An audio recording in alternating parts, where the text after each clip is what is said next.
fa'lam annahu la ilaha illallah terus wastaghfir lidzambika walil mu'minin. Jadi orang sah diistighfari itu setelah Bismillahirrahmanirrahim. Cerita tentang amaliyah tadi. Saya sebetulnya nggak niat bacakan bab itu gara-gara ada khataman jumlahnya banyak saya jadi pusing. Ini panitianya tanya, khatam betul apa enggak? Iya, Gus, khatam betul. Tapi kayaknya saya tidak yakin itu. Karena saya ini kan dari pondok tahfidz itu. Biasanya anak khataman itu ya rada bodoni itu loh. Wes dibaca buanter sing nyemak ya mau ndelok pojoke tok. Mergo kebanteren. Nah, akhirnya lafat-lafat yang di tengah itu enggak di apa? Baca. Tapi ya semoga dimaafkan Allah lah. Yang jelas itu enggak. Tapi saya mau cerita ya. Jadi cara berpikir Said Muhammad ini nanti juga saya teruskan di Ma'had Ali. Ini saya baca ya. Di antara yang diyakini madhab Malikiyah, ini saya baca saja teksnya. Jadi ada riwayat namanya kalau Said Muhammad bahasakan itu Ataqah Somadiyah. Kalau di Indonesia kadang orang bilang Al-Ataqah Al-Kubro, yaitu dengan membaca surat Ikhlas. Di sini jumlahnya hanya 100 kali, Kila 1000 kali. Tadi berapa teman? 700 juta ini sudah susuk banyak ini.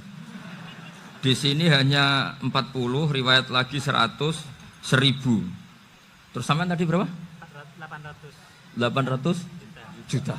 Wah, ini sudah susuk ini. Itu anak cucu sampean pasti masuk surga itu kalau gitu. Ini saya baca, ini kitabnya Said Muhammad ini. Suratul Ikhlasi wal Itqu minan nar. Akhrajat Tabrani fil Kabir an Fairuz ad-Dailami wa Ibnu Uftin Najasi.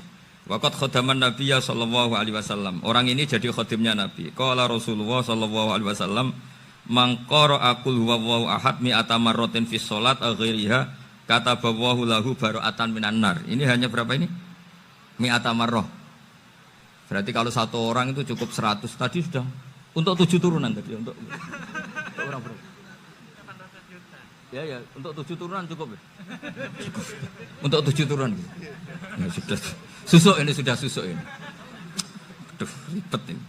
Nah, ini tak cari pembenarannya, ini supaya keren. Ini di halaman 188 Abwabul Farad. Warwa Ibrahim bin Muhammad Al-Khiyari fi fawaitihi an Hudzaifah marfu'an.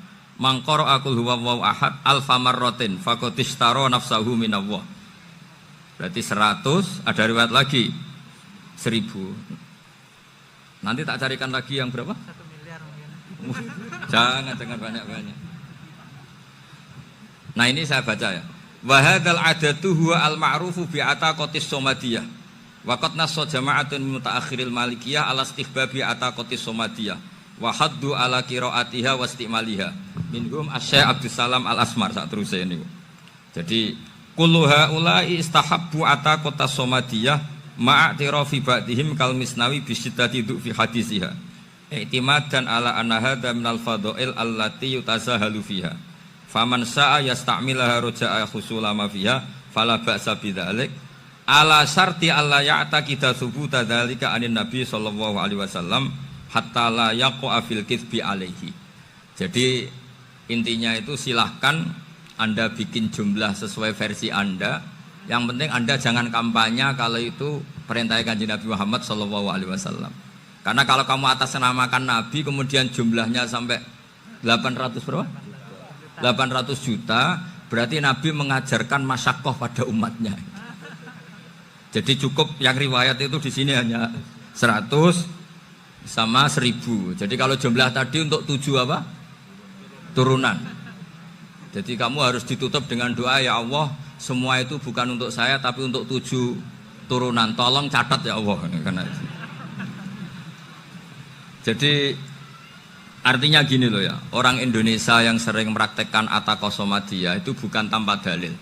Ternyata dalam mazhab Maliki, saya masih ingat ketika mbah saya kandung, bapaknya bapak, asmane Mbah Nur Syam, itu wasiatnya minta dibacakan 4000. Yang baca pas itu ya bapak sama anak-anaknya. Dan kemudian alhamdulillah zaman akhir itu mulai agak ngawur. Kalau ada acara itu wong liya kon maca anake mlebu metu gak melok maca. Itu keliru, saya jamin itu keliru.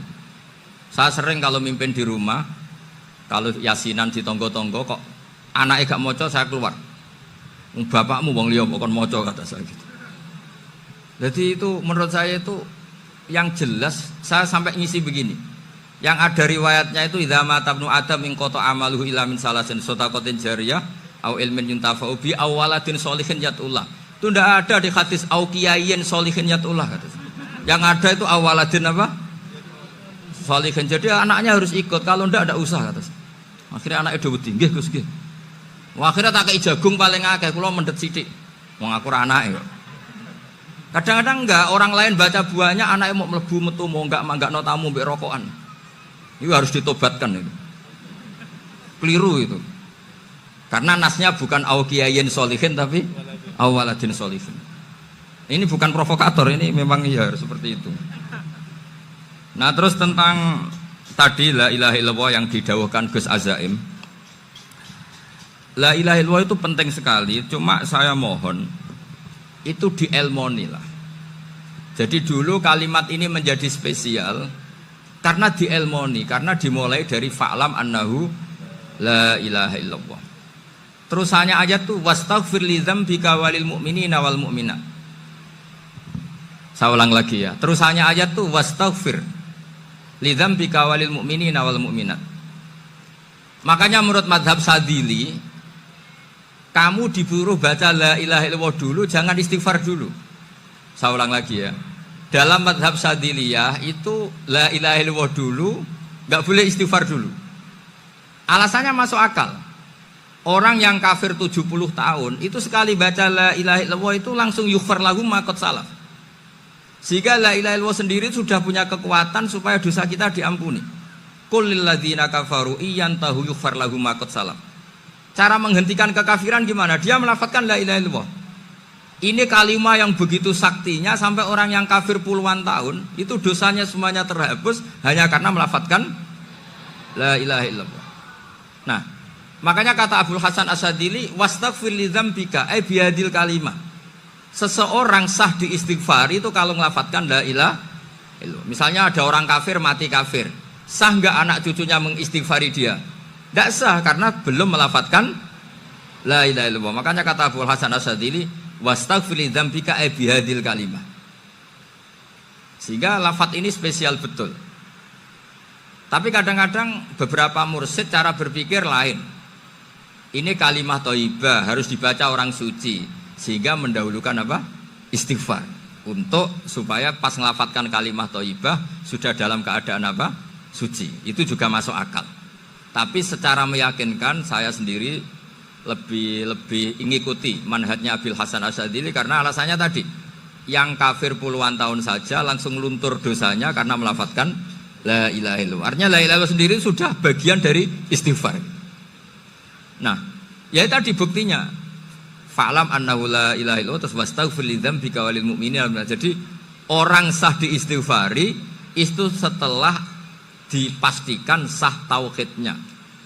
Jadi setelah tauhidnya sah yaitu la ilaha illallah baru sah apa? Diistighfari. Sehingga orang kafir, saya ulang lagi, orang kafir yang mati kafir anak cucunya tidak boleh apa? Tidak boleh menistighfari. Terus saran saya kedua, la ilaha illallah itu filosofinya itu nafyun li uluhiyati ghairillah wa isbatun li uluhiyatillah wahdah. Filosofi la ilaha illallah itu gimana? Menafikan semua selain Allah itu tidak Tuhan dan hanya menuhankan Allah semata. Lah itu caranya gimana? Caranya kita harus terbiasa ini, karena tadi saya dibilangin panitia ini rata-rata mustameknya atau mustamiatnya ini santri. Caranya gimana? Dilatih pakai logika. Saya berkali-kali cerita kalau ngaji, saya sekaligus kampanye. Allah itu Tuhan yang begitu fair. Untuk menjadi Tuhan Allah mempersilahkan, ada kualifikasi Tuhan. Jadi boleh dikompetisikan, itu boleh kata Allah. Gak apa-apa kamu ngaku Tuhan gitu kata Allah. Tapi nak ngaku pangeran itu paling gak ya direputasi lah. Ada verifikasinya. Dimulai dari apa? Ya kalau jadi Tuhan itu setidaknya bikin langit bumi lah. Aturannya gitu. Jadi kalau daftar bupati ya daftarlah ke KPU. Masa tahu-tahu jadi apa? Tuhan, kemudian tidak punya prestasi bikin langit bumi. Sehingga Allah itu cara ngendikan itu ya fair. Qul ara'aitum ma tad'una min dunillah aruni madza khalaqu minal ardi am lahum syirkum fis samawati. Coba yang kamu tuhankan selain saya, prestasinya apa?